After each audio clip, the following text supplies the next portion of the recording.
వేములవాడ మూలవాగు రెండవ బ్రిడ్జ్ పునర్నిర్మాణ పనులపై అనుమానాలు తలెత్తుతున్నాయి. వేములవాడ పట్టణంలోని తిప్పాపూర్ వద్ద మూలవాగుపై నిర్మాణంలో ఉన్న రెండవ బ్రిడ్జ్ పనులు మొదలైనప్పటికీ ఈసారైనా పూర్తవుతాయా అనే అనుమానం ప్రజల్లో వ్యక్తమవుతుంది. గతంలో టీఆర్ఎస్ ప్రభుత్వ హయాంలో పలుమార్లు పనులు ప్రారంభించినప్పటికీ నీటి ప్రవాహం వల్ల బ్రిడ్జ్ కుంగిపోవడం, కాంట్రాక్టర్లకు చెల్లింపులు ఆలస్యం కావడం తదితర కారణాల వల్ల అనేక సంవత్సరాలుగా పెండింగ్లో ఉంది. దీంతో ప్రజలు నిర్మాణ పనులపై అసంతృప్తి వ్యక్తం చేస్తున్నారు. ప్రస్తుత కాంగ్రెస్ ప్రభుత్వం ఆధ్వర్యంలో స్థానిక ప్రభుత్వ విప్ ఆది శ్రీనివాస్ పనులు ప్రారంభం చేసినప్పటికీ నిర్మాణానికి గ్యారంటీ లేదని అభిప్రాయం వ్యక్తం చేస్తున్నారు. దీనిపై నేతలు మాట్లాడుతూ గత ప్రభుత్వం చేసిన తప్పిదాల వల్లనే ఈ పరిస్థితి తలెత్తిందని, ఈసారి ఎలాంటి ఆటంకాలు లేకుండా పూర్తవుతుందని తెలిపారు. తమ నేతపై పూర్తి నమ్మకం ఉంది అని market committee vice chairman Rakesh తెలిపారు.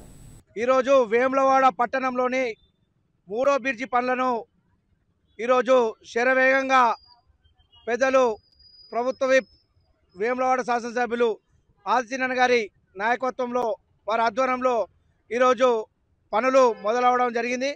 ఈరోజు గత 10 సంవత్సరాల్లో బీఆర్ఎస్ ప్రభుత్వంలో బ్రిడ్జి పనులు మొదలుపెట్టి వాళ్ళ హయాంలోనే 3 సార్లు కూలినది ప్రజలందరికీ తెలిసిన విషయమే. ఈరోజు బీఆర్ఎస్ నాయకులు మొన్నటి రోజున ప్రెస్ మీట్ పెట్టి మూడో బ్రిడ్జి పనులు ఎప్పుడు మొదలు పెడతారని మాట్లాడుతున్న తరుణంలో వారికి సూటిగా ఒకటే ప్రశ్న వేయడం జరుగుతుంది. మీ హయాంలో ఇక్కడ ఉన్నటువంటి నిర్వాసితులకు డబ్బులు వెచ్చించకుండా తీరా ఆ యొక్క ఫైలు పెద్దల ఆదిశీనన్న గారు చూడడంతో ఇక్కడ ఉన్నటువంటి నిర్వాసితులకు 6 కోట్ల చిల్లర డబ్బులు ఇవ్వాల్సి ఉంటే ముఖ్యమంత్రి రేవంత్ రెడ్డి గారితో మాట్లాడి చొరవ తీసుకొని వారికి నష్టపరిహారం ఇచ్చి ఈరోజు మూడో బ్రిడ్జి పనులను మొదలు పెట్టడం జరుగుతుంది. ఈరోజు బీఆర్ఎస్ నాయకులు గత 10 ఏళ్లలో వేములవాడ ప్రాంతం వెనుకబడిపోవడం కారణం గత ఉన్నటువంటి స్థానిక సభ్యులు ఈరోజు జర్మనీకి పరిమితమైన తరుణంలో ఎక్కడ వేసిన గొంగడి అక్కడనే ఉండి ఈ ప్రాంతం వెనుకబడిపోవడం, మా నాయకుడు గత ప్రతి ఎన్నికల్లో కూడా వేములవాడ వెనుకబడిపోవడానికి కారణం ఈరోజు బీఆర్ఎస్ ప్రభుత్వం. కాబట్టి తగిన రీతిలో వారికి బుద్ధి చెప్పాలని గత ఎన్నికల్లో చెప్పి ఈరోజు ఆదిశీనన్న గారికి కానీ ముఖ్యమంత్రి రేవంత్ రెడ్డి గారికి కానీ కాంగ్రెస్ ప్రభుత్వం తెలంగాణలో అధికారం రావడం జరిగింది.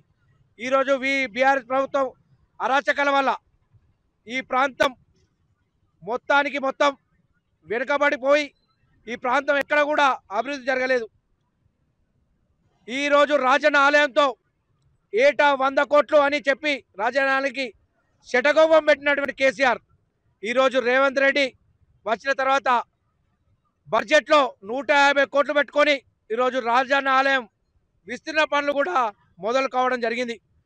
50 ఏళ్ల కళ ఈరోజు చిరకాల వాంఛ వేములవాడ ప్రజల యొక్క చిరకాల వాంఛ రోడ్ల పనులు కూడా విస్తీర్ణ పనులు కూడా చేయడం జరిగింది.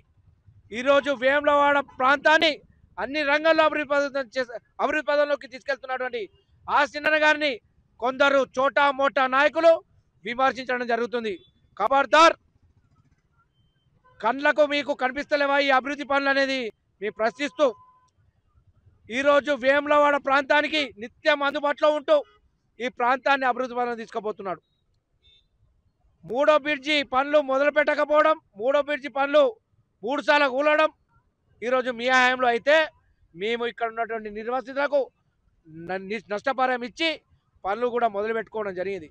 ఏ ఒక్కరికి కూడా ఇబ్బంది చేయకుండా ప్రతి ఒక్కరికి న్యాయం చేస్తూ ముందుకు సాగడం జరుగుతుంది ఆదిశీనన్న గారు.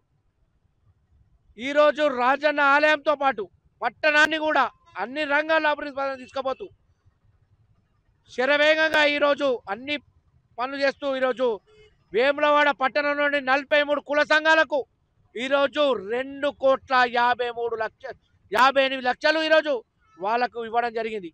కుల సంఘాలను గౌరవించుకునే ఉద్దేశంతో గత ఎన్నికల్లో చెప్పిన విధంగా ప్రతి కుల సంఘానికి 6 లక్షల రూపాయలు ఇస్తూ కుల సంఘాలను గౌరవించుకునే విధంగా పెద్దలు ఆదిశీనన్న గారు చేస్తున్నారు. ఈరోజు వేములవాడ ప్రాంతానికి వస్తే డబుల్ బెడ్రూమ్లు కూడా 500 డబుల్ బెడ్రూమ్లు ఇవ్వడం జరిగింది. 150 చిల్లలు కూడా ఇల్లు లేని అడుగు జాగున్న వాళ్ళకి ఇవ్వడం జరిగింది. ఈరోజు బీఆర్ఎస్ ప్రభుత్వంలో ఏ ఒక్కరికి కూడా డబుల్ బెడ్రూమ్ ఇవ్వని దాఖలాలు. కాబట్టి రానున్న ఎన్నికల్లో కూడా కాంగ్రెస్ పార్టీ ఆదరించాలని స్థానిక సంస్థల్లో రేపు జరిగే మున్సిపల్ ఎన్నికల్లో కూడా కాంగ్రెస్ పార్టీ అభ్యర్థిని గెలిపించి మున్సిపల్ మీద కాంగ్రెస్ జెండా ఎగరేస్తామని కూడా తెలియజేస్తున్నాం.